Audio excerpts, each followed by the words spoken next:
It's coffee break. Another week, and all I can say is the Halloween stuff is really rolling out now. It's finally happening. Yeah, yeah, yeah. Very excited. I want to get a lot of lights. I just want everything. I want so many things. I saw some really cute inflatables. And last week on Coffee Break, I talked about Jolly Rancher ropes. Yeah. Yeah, after I came back the next day, they were literally gone, and I still haven't seen them on the shelf. Were they like all bought, or were they like, did they accidentally put them out too early or I think something? they put them out too early. Wow. So I ended up getting a little sneak. Ooh. Yeah. It was awesome. An early preview. The review of food we have this time is pumpkin spice Oreos. It's not a new product. No. But that was definitely my first time eating one. Yeah, it was delightful. Well, the first thing you need to know is that the cookie is the golden cookie, not the chocolate one. Yeah. And Why would it be chocolate? Chocolate doesn't pair well with pumpkin, I don't think. Okay. I don't know. I don't eat enough pumpkin to care. I honestly expected the cookie to be like a graham cracker thing. Something to imitate the crust of a pumpkin pie. Okay, that would make sense. Yeah. But the filling itself with the combination of the golden cookie, it just tastes like gingerbread. It is awfully... Like, I guarantee they'll roll out like a Christmas-themed one. And a gingerbread one, yep. It's going to be exactly the same, except the cookie's going to be a different color. Yeah, and the different pumpkin colors. spice will be a different color. Yeah. It's nice. It's delightful, you know. It was $5 for that little pack. Wow, really? Yeah. Not that delightful. I mean, you only got like maybe 15 Oreos in there or something. To be fair, it's not a flavor I think I would jam on a ton. I like pumpkin spice, you know? But, like, it's definitely one of those things where it's, like, in moderation. Yeah. I wouldn't want a pumpkin spice cake or anything. Ugh. I saw pumpkin spice Pop-Tarts, and I was just like, okay, Pop-Tarts, you're not doing too good after what that comedian did to you. What's his name? Seinfeld. Jerry Seinfeld, yeah. Oh, Jerry. Unfrosted. And then you guys made Eggo. Yeah. Ugh, horrible. Never try that. That it smells like an Eggo with syrup on it. Eggo does have a super specific smell. Yes, and it smells like that when you open the package. Ooh. It does not taste like that. You know what's crazy? The smell of Eggo, specific Eggo cereal. They used to make Eggo cereal. I do remember being, like, all about it. That smell is, like, hyper-specific. Yep. Eggo only. I don't know what they're doing with their olfactory senses over there, but it's crazy. Eggos have a very unique flavor. And one of my favorite things is the aftertaste, because it's so, like, dull. Yes. Oh, But yeah. It's like a numbing bitterness to it. A lot other, like, waffles and stuff will have, like, a grainy, buttery aftertaste, and it kind of sticks with you. So yeah, the dull, which is a weird way of putting it, but is accurate, is actually, like, preferable. Yeah, I do like Eggos. I will put butter on them, but sometimes I'll just eat them by themselves. Yeah, lots of times they're good without the butter because they're already so sweet. Yeah. I hardly ever put syrup on them. No, I've never been a huge syrup fan, honestly. Dude. I don't like being sticky. Yes, I totally understand. And if you leave the syrup bottle in the fridge for too long, it starts collecting other things, and you're like, ew. Yeah, it's when it's when you have to, like, use a fork or a knife to, like, Pry it crack open the... Yeah. Oh, yeah, where did we start with? Pumpkin spice Oreos. Yes. It was fun. There wasn't much news. There was a Nintendo Direct. There's some film reviews that we never got to, and of course the film review that just happened. We'll get to that all soon. First, MCU news. You had something that I haven't found yet. Oh, about Robert Downey Jr.? Yes. So reportedly, Robert Downey Jr. is going to be paid $95 million. I don't know if it's for one film or for supposedly 3 films or what, but as for his role of Doctor Doom. Yes. $95 million for one guy. Yeah. Right after they said they couldn't afford to do another season of Acolyte. Yep. And people still being very toxic towards the Acolyte. It's like, leave it alone, it's over. It's so obnoxious. Yeah, Disney immediately got rid of all the merchandise it had for it. Yeah, which is a shame. And like some people are like, well, yeah, there's also no merchandise for Andor right now. And it's like, yeah, but Andor ended a year ago. Acolyte just finished. Also, Andor's coming back. We've seen several documentaries that talk about the success of Star Wars. Every single one of them talks about how the toy sales was the thing that really made it explode. Yes. Monetarily. Mm-hmm. Make more friggin' toys, guys. I did find action figures for the Acolyte. Yeah. And there were some lightsabers. I talked about this a little bit on the Omega 13 podcast, which was about the Acolyte. Yeah. One of the blades was the blue blade, which was Soul's. Mm-hmm. And then there was the yellow blade, finally, which was Yord's. Yeah. I found action figures. There was only 4 of them. One was Yord, one was Soul, and the other 2 were Osha and May. Yeah. And I was like, I would take a Yord and a Soul, but I want Quamir. Yeah, where's Quamir? Where's Jackie? They were pretty big characters. Yeah. I want Quamir's lightsaber. I want to be able to pull it in half. You know? Like, that's the merchandise, his helmet. Yeah, just action figures in general. Like, come on. What about the little droid she has? Yeah. Pip, what about Basil? Yep. The little badger dude? The Wookiee? You Kalmaka. know, just pump out these toys. There's going to be someone who wants them. And yeah, just reuse the models. That Wookiee could also be Chewie. You know, just use the same model, just give him a different outfit and a different hairstyle. Don't start fights like that. Don't do that. I mean, some hardcore Wookiee fans out there. Don't do this. I mean the, like, mold process of, like, manufacturing it. Okay. Like you just use the same mold, but, like, change the accessories afterwards and the paint on them. Because the Jedi Wookiee had gray hair because he was older. Did he? Yeah, he had a bigger mustache, and his like the hair around his face was turning gray and white. Towards the end. Okay. Supposedly out of age. There is a black and gray Wookiee in Episode 3. I know, he's so cool. And I believe that's the one that Yoda crawls up on. I think so. And then him and Chewie and this other Wookiee. I think that Wookiee did. I can't remember his name. I'm pretty sure that he was the one in charge of the Wookiees on Kashyyyk. It's crazy because like every time we see a Wookiee, it's brown like Chewie. Yeah. And that's so boring. Make him like a tortoiseshell cat, you know, half like white tummy, half orange face, half black face. Go crazy. Spots and patterns. Okay. I want Wookiees to be more like cats. They're not cats. Color-wise.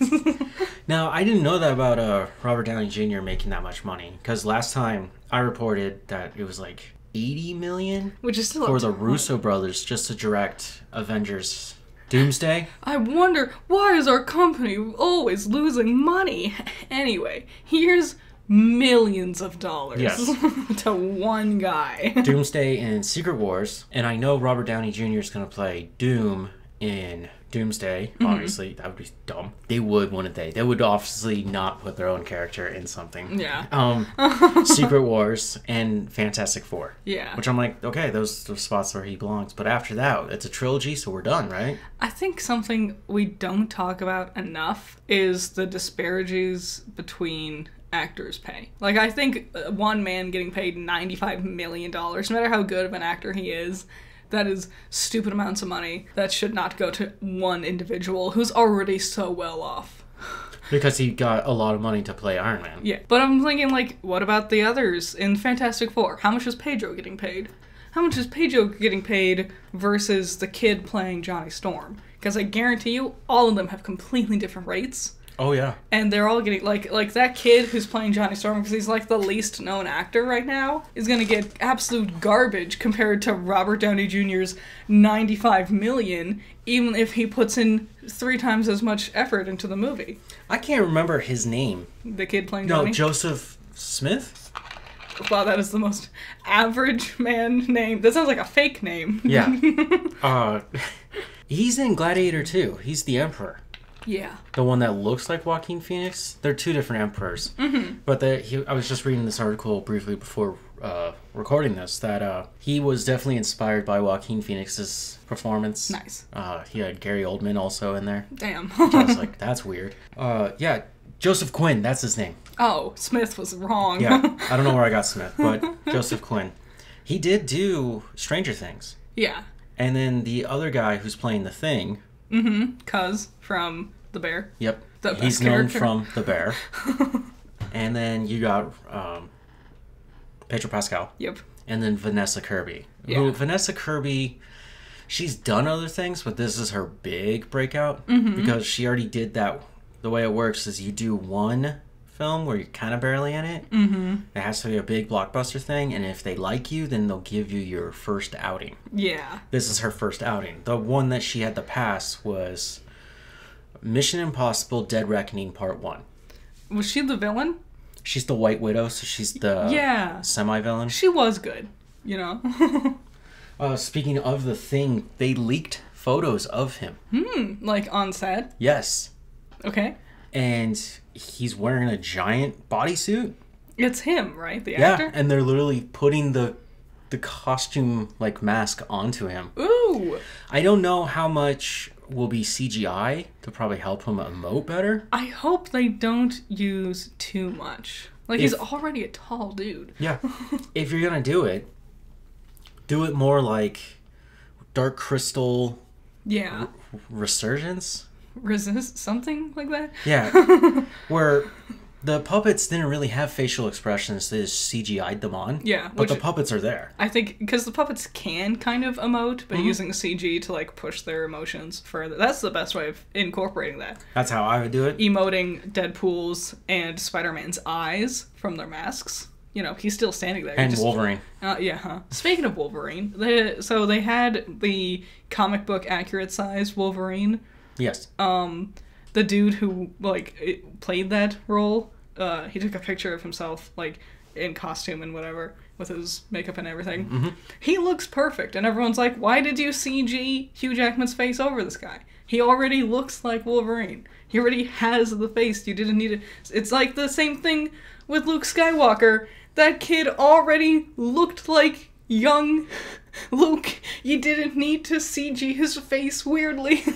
I don't know why they're doing this. It seems to be this new thing. I blame Marvel for it. Yeah, they figured out And then I blame Star Wars. Yeah, they figured out their, like, de-aging technology thing, and I think Disney's, like, too eager to constantly play with it. Wasn't it Industrial Light and Magic who made that? Maybe. That sounds like something they were just... Like NASA, how they're like, oh, we can't get to space, but we made a new bouncy ball. I love how, like, video games were originated by scientists. Because they were trying to do something and then they accidentally just made Pong instead. They loved it. They had a lot of fun doing it. Yeah, so the Thing... One of the most interesting parts about his face is he has the giant eyebrows. That big... Yeah. Like, cliff of an eyebrow. Yeah. It's a pretty classic feature of the character. He looks more reminiscent of his 1970s version than, say, the first iteration of Fantastic Four. Yeah. Well, that one was all practical too, wasn't it? Yeah. Interesting. Yeah. I was just like, cool, we're filming it. He's wearing the blue suit. I'm excited. Let's see how this goes. I really want to see a trailer, honestly. Well, there was one. They just won't show it to the rest of the world. Yay. That's such a weird concept. They will eventually. But it's weird, right? It is. Like, some special little group of people get to see something. Yeah, but those special groups of people spent tens of thousands of dollars to sit there and watch, like, a minute of footage. I would think you would want everyone else to be as excited as them. Whatever. I don't get capitalism. Spider-Man 4, the Tom Hardy one. No. Holland. A very different man. the other Tom, who they're supposed to meet at some point, supposedly. So his Spider-Man 4 is rumored to begin filming late 2025. Oh, really? It's bound for a 2026 release. They just haven't announced it officially. They've already done a lot of casting. And one of the most interesting things, because we've already talked about this, Black Cat or Silver Cat, and then Mr. Negative being the villain. Yeah. Apparently an insider leaked that this film is being treated as a multiverse film. What? No way. Spider-Man? And I was like, wasn't the last one? It wasn't every other Spider-Man movie in the last 10 years? You know what annoys me? The multiverse thing's supposed to be Miles's story. Like, he was written as that being his storyline. Like, breaching the multiverse and stuff. Mm-hmm. That was what the character was made for. And they're just tacking it onto Peter, even though he could do anything else. Well, rumors are suggesting that it's not just Peter in this movie. Mm-hmm. We will get a live-action Miles Morales. I hope he's taller than Peter. Here's the question. Nice. Here's the question for the week. Who would you want as a live-action Miles Morales? Oh, who would I cast? Yeah. Oh, man. Oh, no. Who would I cast? Do you have any ideas? My guess, he's way too old already. Yeah? Who were you thinking? Justice Smith. Yeah, I was also thinking of, like, everyone I was thinking of. I was like, oh, this kid. And I was like, no, they were a kid back when I was a kid. So. Yeah. Like, when Justice played the character in Detective Pikachu. Mm-hmm. He could have been the right age to play Miles. Yeah. But that was 10 years ago. Yeah. Oh, my God. Yes. Detective Pikachu was 10 years ago? Yeah. Oh my god. No. It was before the end times. No way. Before the blip. Oh god. God, I feel like there's some kid who I can think of just floating right outside of my memory. If I think of it, I'll blurt it out randomly. I know there's got to be some... Like, Tom Holland was just a stage play kid who did small roles in some films. Mm-hmm. And when they were like, hey, we're casting for Spider-Man, he got super excited. I don't know if you guys ever seen the footage of his audition tape. Yeah, him doing his backflip. On a brick wall, mm-hmm. on top of it, without any support. He just did a backflip mm-hmm. and landed it, and he was just all happy. I'm sure they can do that again. Yeah. And find what little kid doesn't want to be Spider-Man. Exactly. I mean, it's a role of a lifetime. Mm-hmm. Everybody who's played Spider-Man has gone on to do something greater. Yes. Lots of times they don't enjoy looking back on their Spider-Man. Spider-Man's a lot like Batman. I can't imagine the suit is fun to wear. No. Just like Batman. The only thing is with Batman, you're physically hitting people. I feel like I remember seeing when No Way Home was airing. I think I saw an interview where it was either Andrew or Toby, I don't remember, but they were talking about how the suit design is so much better these days mm-hmm. versus when they were filming. So, yeah. Yeah, well, one thing that I didn't realize was a big problem was helmets. Mm-hmm. In order to get Spider-Man to have his dome, like, head, yeah, they had to put a helmet onto Tom Holland. It also protects him from when he's doing his stunts that he doesn't hit his head against things. Yeah, he doesn't just bonk himself and go.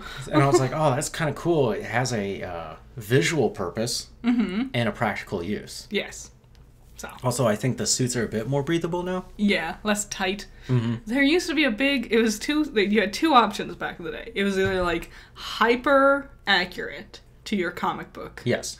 Or you wear a dark outfit with leather, question mark sometimes, dark outfit, dark gritty X-Men. We can't have colors. It's only dark and cool, guys. Okay, X-Men. We were watching the Capcom versus Marvel trailer, mm-hmm.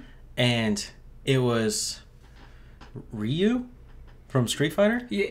And he's the guy who's the poster child of Capcom for the game. Yes. And then the poster child for Marvel was Scott, Cyclops. Mm-hmm. And I'm just sitting there still going, like, if we're going to do X-Men, just please have Scott be the leader. And Wolverine can do something else. I don't really want to see him much. Yeah.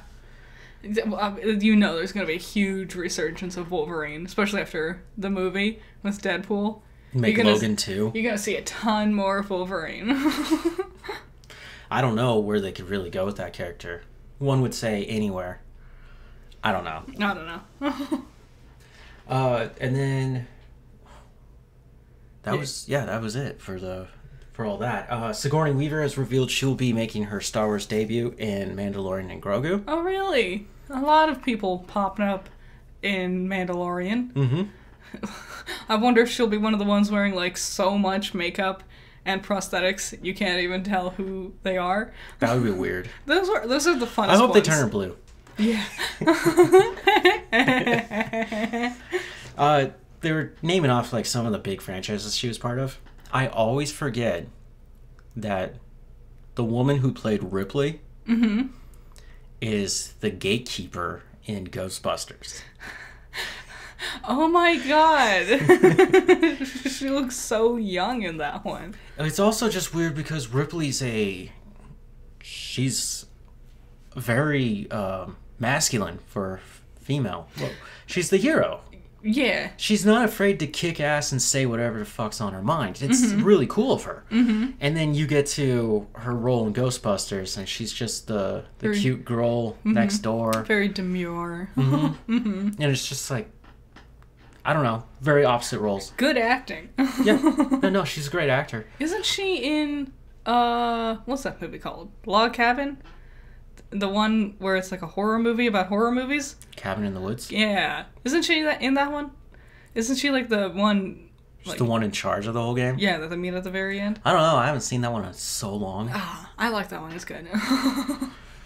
It was a good one.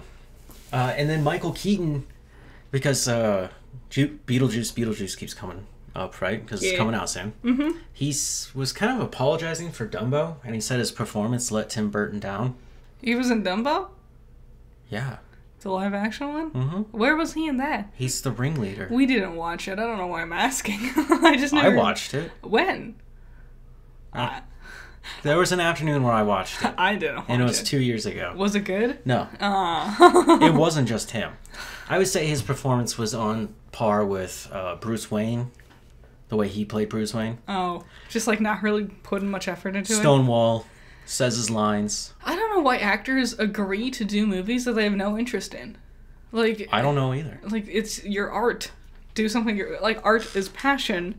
It's like Hugh Grant keeps doing these, like, kid-friendly movies that he just turns around and be like, oh, I just hate it. I just hate doing it, but I just need money. Yeah. Like him being an Oompa Loompa. And it's like, yeah, I could tell you're not having fun with your role because your acting is terrible in this film. Yeah, Michael Keaton, he does sometimes have great performances. Some would say Beetlejuice. I would say maybe because he's wearing a costume, he feels he can break his own character. Maybe. My favorite movie is The Founder. Oh my god. He does great in it. He is Ray Kroc. I just hate Ray Kroc so much. And then a cult classic, Multiplicity. I don't think I've ever seen that one. You've never seen Multiplicity? I don't think so. Basically, he is so overworked with family, his job, career, and all that, that he ends up finding out a way to multiply himself. Okay. And so he makes a bunch of copies of himself, and they're all tasked to do certain things.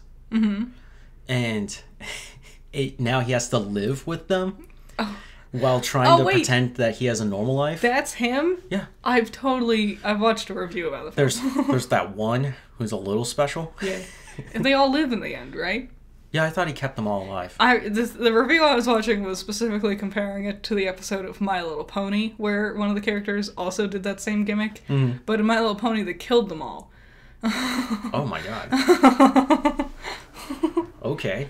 We got some new trailers. Sonic 3. Yes! Oh, I'm so excited. It's too much. My heart can't take it. We watched it one time. No, we watched it twice. Hold on. I'm so excited. I was like, that was so cool. Let's watch it again. So we watched it twice. I forgot how cool they look when they're not in a TV show. Yeah. Because the last time we saw Knuckles, Sonic, and Tails was in Knuckles. Yeah. What a disappointment. And I didn't realize how much they were just cheating us on their hair. I expected them to, but the worst thing is they were cheating us on their hair, and also Knuckles was still barely in it. Like, every single opportunity, they would get that guy off screen. Lots of times you would only be able to hear his voice. Terrible. We did review it, Knuckles. the TV show. It was called The Adventures of Wade Whipple. I know it's a very misleading name, but Wade Whipple is the main character of the Knuckles show. Yes. God. When you're so ready for Dr. Robotnik or anything Robotnik to show up, it doesn't. Yeah. The only thing I've seen, I saw someone breaking down things from the trailer for Sonic 3, is, so you remember in Knuckles, if two power rings get like too close to each other, they'll create like a wormhole type deal. Yep. We see something that looks similar to that, might be that exactly, in the trailer briefly. So that was, Knuckles exists to explain that one phenomenon, supposedly. Okay. Keanu Reeves voices Shadow. He's so good. Shadow looks great. I mean, they got him right. He's got his boots on. So many. So if you know all of Shadow's animations and like fight choreography, they do an amazing job with it. Like all of his moves against them in the trailer. Yeah, you're saying he's time traveling in order to get closer to his opponents? Yeah, because he's not actually fast. He has hover boots. He glides. That's how he keeps up with Sonic. That's pretty fun. It looks great. The CGI looked great. We got Jim Carrey to come back. Yeah, twice. I'm gonna guess that he actually likes doing it. Probably. You can tell he's having a lot of fun with it. He seems to, especially like in the first movie, he seemed to just really channel that young Jim Carrey. That wacky, crazy dude. I was thinking of the first movie earlier today, and I was thinking about how it's barely connected to anything Sonic, but also I was thinking about Jim Carrey in it and how just refreshing his performance was for Robotnik. Just so big and crazy with it. It was just crazy to see, now that he's such an older guy, to come back as Wacky Jim. And yeah, he made Dr. Robotnik even more interesting to me. And I bet some executive was like, this time you could play two characters. And he was like back when I was playing Olaf in Series of Unfortunate Events, I gotta wear crazy costumes. His Olaf is great. Yeah. It's just, he's not Neil Patrick Harris. They're both really great in completely different ways. So, those crazy comparing the two, honestly. I would say Jim Carrey's face as Olaf looks more picturesque as the book describes him. Yeah. With the very big nose. But he's not fun. Yeah. You know, while Neil Patrick Harris, he really just had fun terrorizing the kids. Yes. I would say Jim Carrey more wacky with it, where Neil Patrick Harris was more actually threatening with it. Like, you could feel the threat levels between them. Also, song and dance. Yes. That always helps. I can't believe Meryl Streep was in that movie. She played Aunt Josephine. That's her best performance. Ever. I don't know. We should rewatch it if we can find it somewhere. It's been a long time since I've seen it. Okay. The next trailer was Vox Machina Season 3. Yeah. You saw it. All I know is everybody's coming back and they're going to hell. That's basically all the trailer showed us. Okay. There's many shots where it's like a team standing together, but you can see certain characters aren't with the team. So I don't particularly remember, and I don't know if they're going to be mixing in multiple storylines into how their campaign went, but I'm assuming there's going to be several moments where the team is splitting up, and then we'll have shenanigans in different directions. When was the last season? Last year? Was it last year? I think it was yes, because it was on my honorable mention for the year. Okay. And everyone was like, are you going to review this season? And I was like, it was fine. I just have nothing to really say about it. Well, of course, here at the end of the year, they decided to shove everything into it. And I'm like, well, thanks, guys. Now I have no time to really sit down and focus on things. Yeah. I see that Terminator Zero, the anime, super violent, is coming to Netflix. Only Murders in the Building Season 4 just dropped. Yep. Or just started. We got Penguin later this month. Rings of Power is the day this drops. We will review Rings of Power as we keep doing Coffee Break. Nice. Awesome. That's the one I've been waiting for. I've been waiting way too long. And all the reviews are saying that the show is okay. It does better when they're with Sauron. And I said, that's all I care about. How many episodes are out? 1. Just 1? Yeah, 1 weekly. Do we know how many episodes there's 8. going to? Just like House of the Dragon. Just like the first season of Rings of Power. And, well, I mean, 8 is now the lucky number. Yeah, I mean... It was 10 and now it's 8. Yeah, they're just getting shorter. Well, also, episode lengths just don't matter anymore. No, and that's crazy. Especially with, like... We first noticed it with Book of Boba Fett, I think. Yeah. Every episode was completely different length. Like, one was like an hour and a half, the next one was like 20 minutes, the next one was like 45, the next one was like 32, just completely random runtime. So I'm like, I guess the episode, the amount of episodes is irrelevant, because it could be as long as you need them to be. I think it works in a great way where if you're trying to tell a story in an episode, you can tell that story all the way through. And then if that story doesn't have to be as long... right? You can tell a shorter story. We've all watched a show where the thing could have wrapped and then we had to stretch it out somehow with like a song and dance number or a chase sequence. Yes. Yeah. Could have been a lot easier. So, the Nintendo Direct. Yeah. The Indie Showcase and the Partner Showcase. How it's all combined together. Yep. Yakuza Kiwami. Yakuza Kiwami. Oh my god. I was looking at the words too, and I'm like, I can pronounce this stuff. I did not. I did not perform well. This is a, remaster of the original? Crazy. Yeah, I think so. How many Yakuza games are there? 4? 5? Well, there's also 0. They keep pumping that out. And then, what is it, Like Infinity was the new one that just came out? Yeah. And there's spin-offs, and I know they're working on the next one. Yeah. It's a very famous, very popular franchise. It's cool that it's coming to Switch. Rune Factory, Guardians of Azuma. Yeah, I'm not so sure how I feel about... The last Rune Factory game I tried playing was the latest one before this, and it wasn't great. Also, this one, none of the bachelors or bachelorettes look all that exciting, so... And that's, like, the majority of the gameplay. Yeah, that was kind of weird. They're like, even a wedding can be in there. And I was like, what? I was like, why did you have the character marry the girl that looks almost like married, like related to him? Like, yeah, same hair color, same eye color. Same eyes, yeah. Yeah. I was like, that's weird. Legends of Heroes, Trials in the Sky. Cool, yep. It looked like a big old anime game. Castlevania Dominus Collection. This one's actually interesting. I had my eye on one of them back, like, when it first came out, but I never got to play it. So this might be my way to do so. Suikoden 1 and 2 remaster. It's so old, It's like a tactical RPG, right? Yeah. Yeah. Capcom Fighting Collection 2, we already talked about that one. A lot of Capcom happening for Switch. Big things. Big stuff. Okami 2, please? Five Nights at Freddy's. Yeah! Yeah! It looks fun. Help Wanted. Security Breach.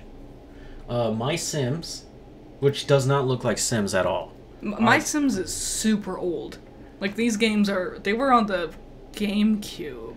They look like Roblox characters. Yeah, this was before Roblox, though. That's how old these are. It's really, really weird that they're remastering these old ones and from what it looks like, not updating any of the graphics. Why would you have to? Instead of just making a new one. It's not like the Switch is a technological masterpiece. I guess so. It's just odd choice. My favorite title for any video game, Tales of Grace's F, with a lowercase f. It is a lowercase f. What does the F stand for? I don't remember. You said Fates? I think it's Fates. So the real title should have been Tales of Grace's Fates. It might... I don't know. Japan.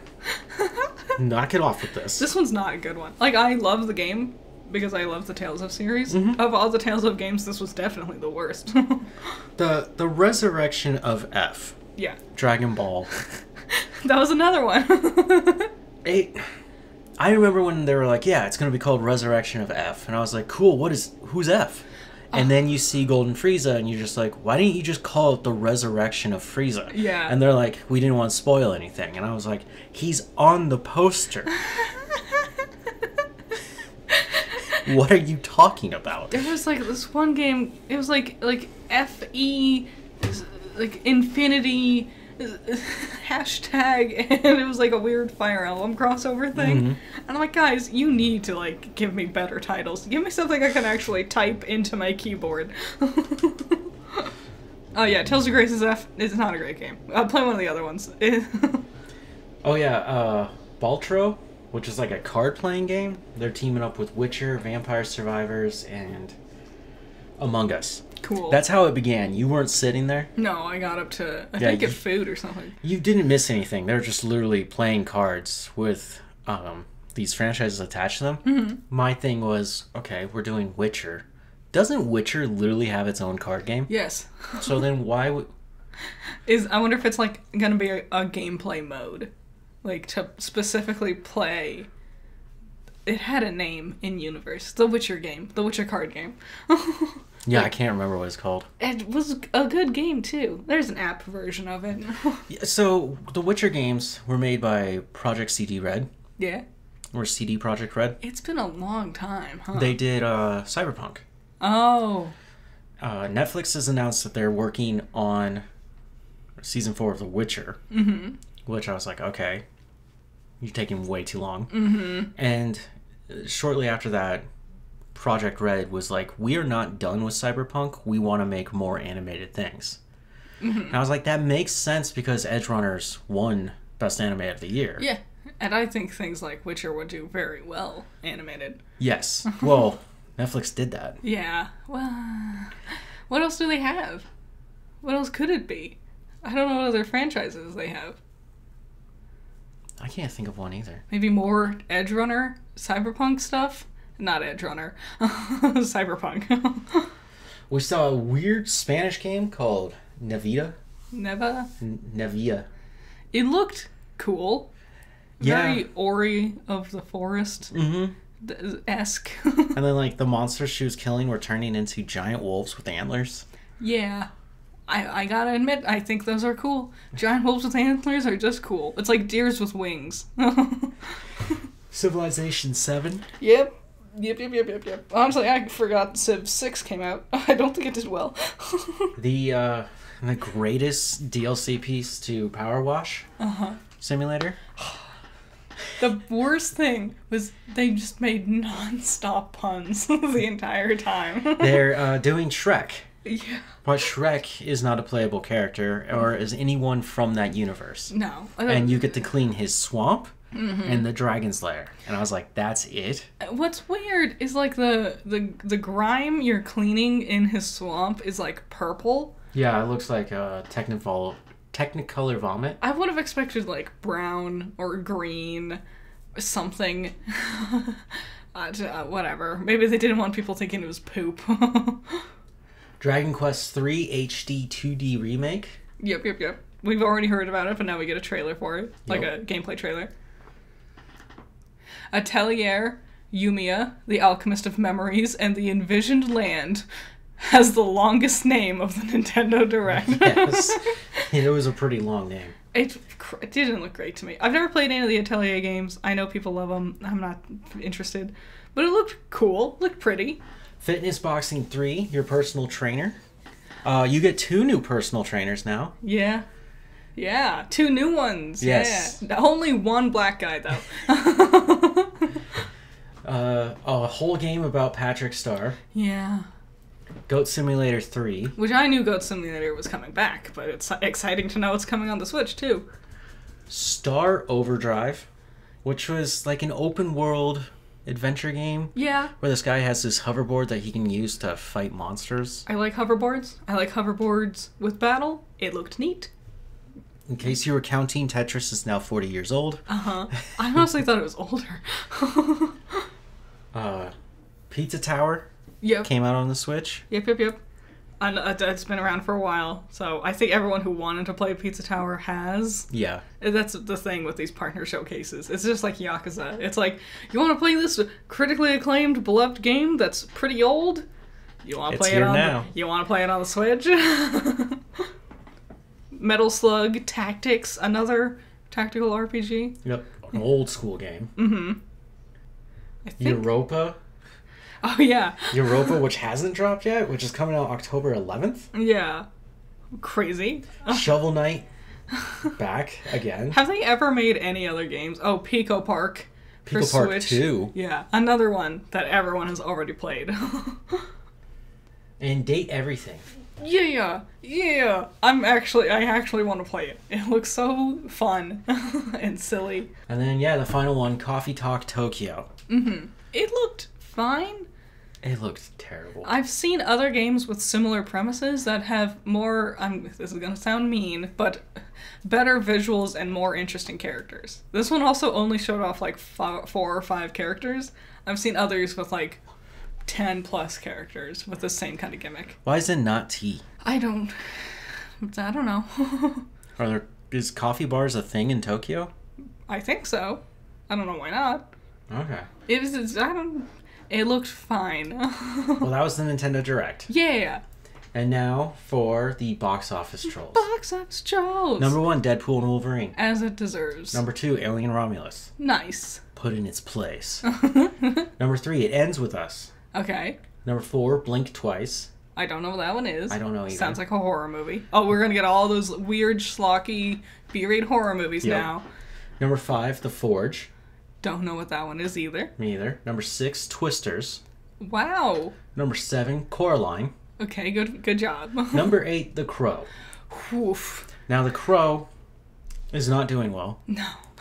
And it is now the biggest box office bomb of 2024. So Borderlands somehow eked its way out of this one. Is Borderlands even on the list still? Yes, number 14. Wow. And Madam Web. Mm-hmm. What a bad year. Well, the maybe Razzies are gonna be crazy. It'd be a lot of fun. Number 9, Despicable Me 4, and number 10, Inside Out 2. God. Inside Out 2, it's 11 weeks.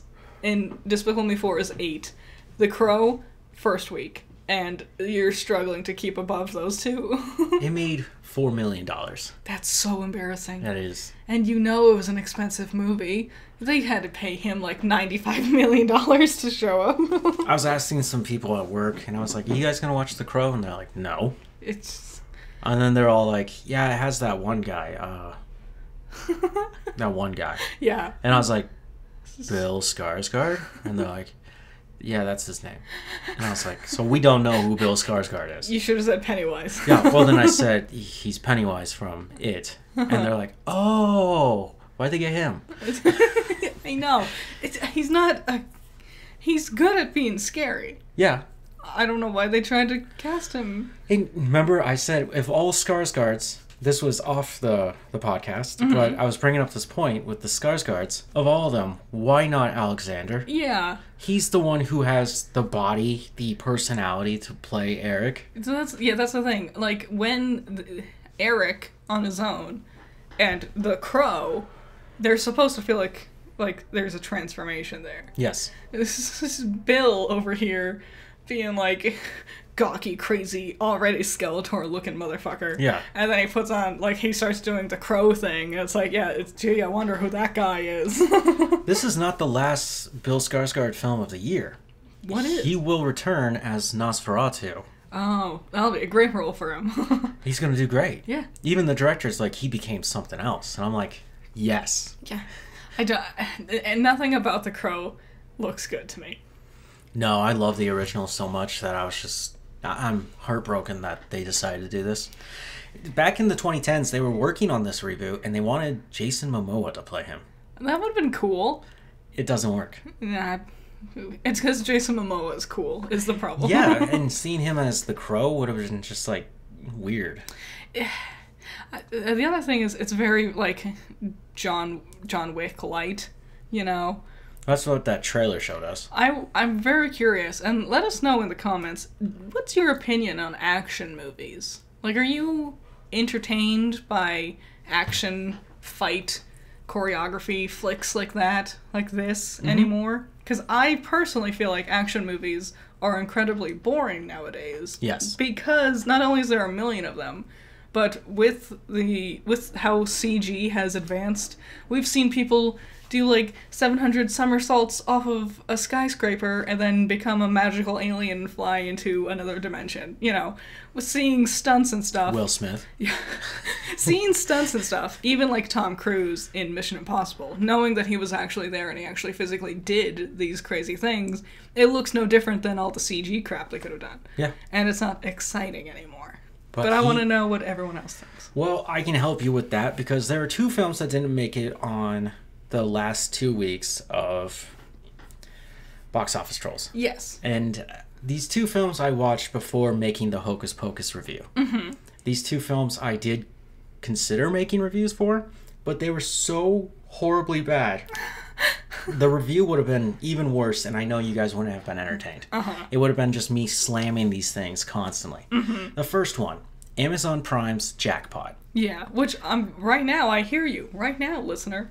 What is this? I've never heard of it. Aquafina and John Cena. Not a bad combo. Nope. Oh, and Machine Gun Kelly.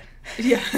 They had surprisingly great chemistry. They do, and the whole purpose is there's a lottery, and if you can survive for 24 hours or something like that, 72 hours, something, then you get a giant jackpot. But people are trying to kill you, and they can't use guns. Yes. She ends up winning or having the special lottery ticket, and everyone's trying to kill her, and then all of a sudden, just literally from the roof, John Cena just drops down and starts fighting people and tells her, like, if I help you survive, you give me a portion of the money. Yeah.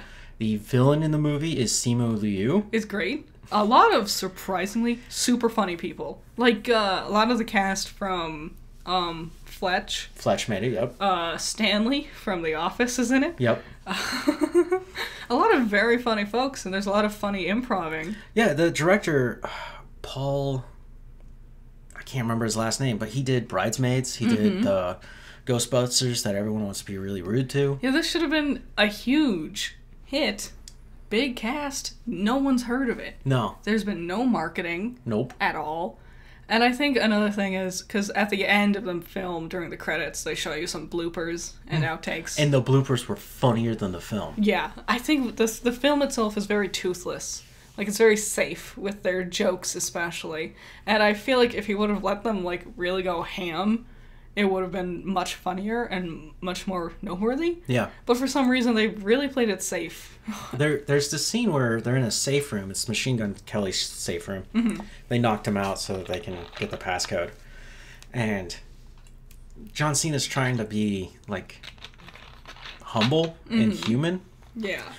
And there's this line that they cut out that they show you in the bloopers where he goes, I'm just like everybody else. I buy a salad once a week, let it turn to mush, and throw it away. How is that not in the movie? By the way, I think we need to throw away our spinach. We do.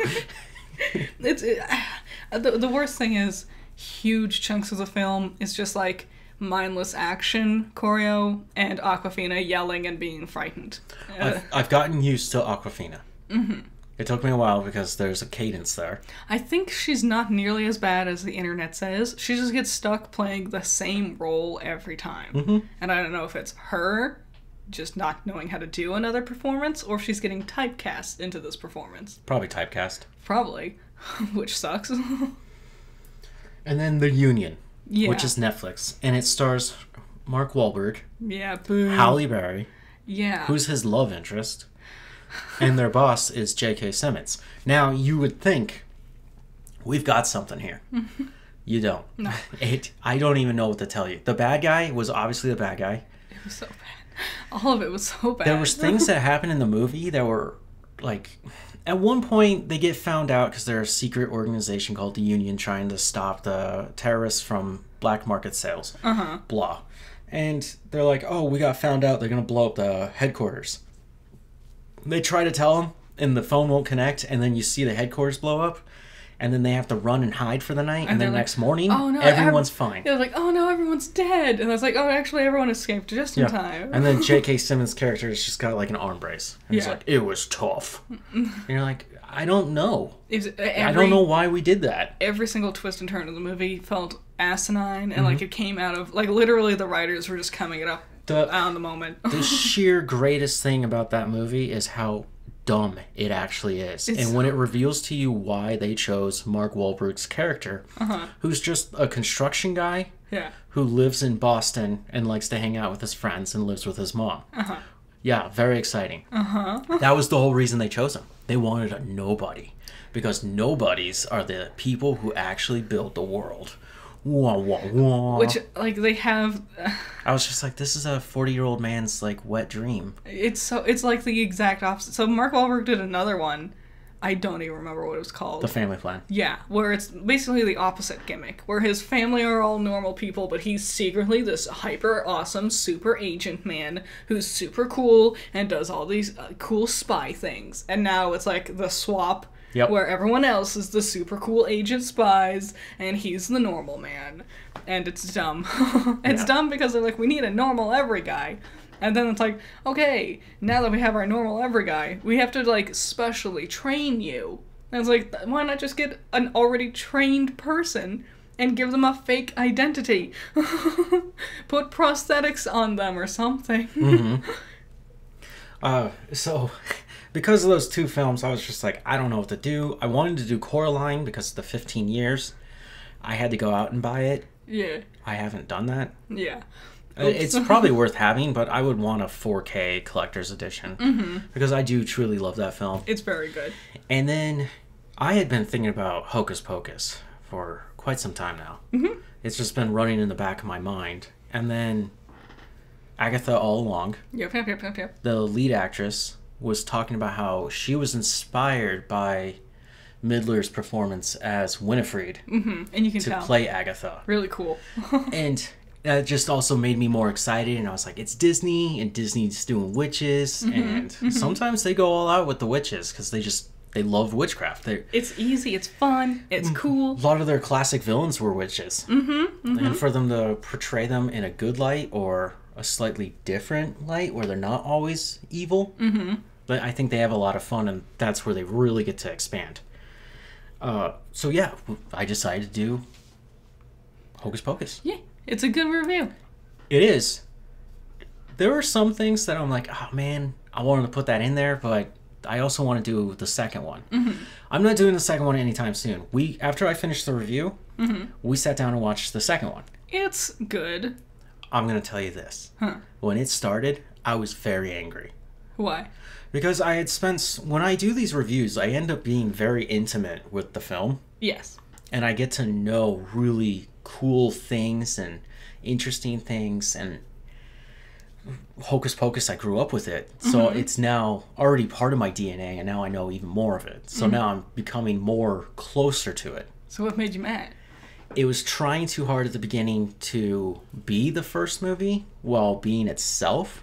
I get that. And then once we're finally past it and we meet our modern day characters, who are these high school girls, they run into the town mayor, who's their one friend that they're not getting along with's dad. Yeah. And he's a comedian, and when he does that weird laugh for like way too long, and they're like, okay, can we keep going? And he's still laughing. I was like, oh, this movie is funny, and it's not trying to be like the first one. They're just doing little nods to it. And I was able to enjoy the rest of it. I actually do like the film. I actually do like the beginning. I think the kids that they got to be the Sanderson sisters do a really good job. Yeah. Imitating the actresses that they're representing. But it's too long. It takes way too long, I would say. There are some really cute moments where the Sandersons have their song. And it takes place halfway through the film, just like in the first one. Yes. It was fun that instead of just the town hall, it's the whole town this time. That was neat. I do have a gripe, though. So they sing an 80s pop song. Which one is it? One Way. Yeah. Or Another. Yeah. So they sing that. They shouldn't know that song. They were not alive when that song was made.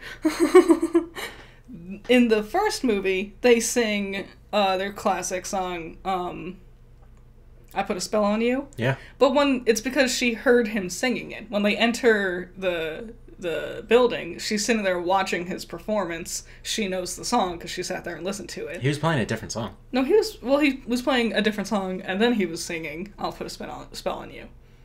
But in the second movie, they just know I don't think that's how that works. One way or another. Also, they're witches, and in the second one and first one, when they come back, they're talking to each other, the three Sandersons, about their time away from our world. Mm-hmm.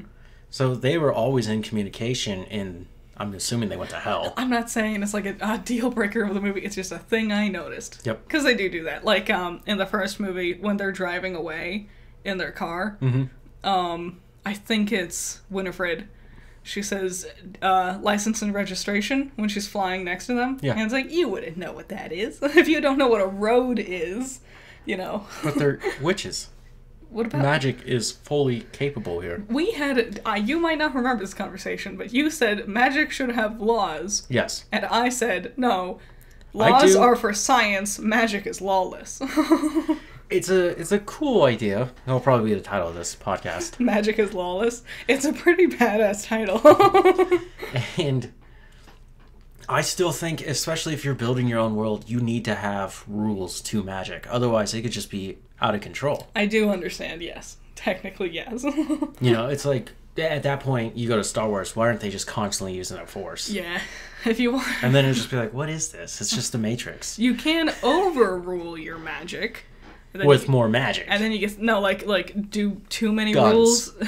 do like too many rules and stuff. And then you get things like Ruby, where it's like, why? This makes no sense. Yeah. You've overdone it. So what's coming up for you?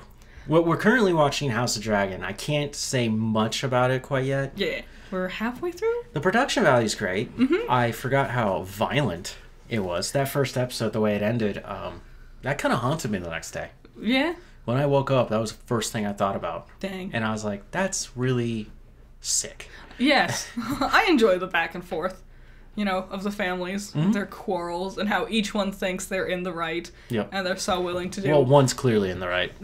Willing to do one more step greater, and then they keep involving other people, and the other people, will goof things up somehow, so it's worse than they wanted.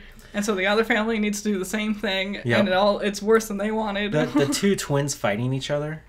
Crazy. What the hell?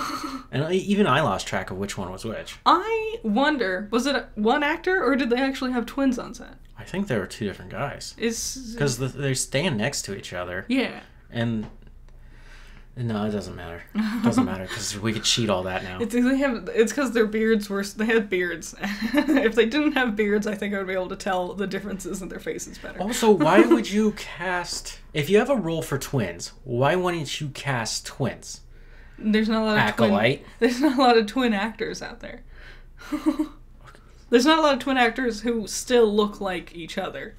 Like, a lot of it's like, have you seen the Sprouse twins? Yes.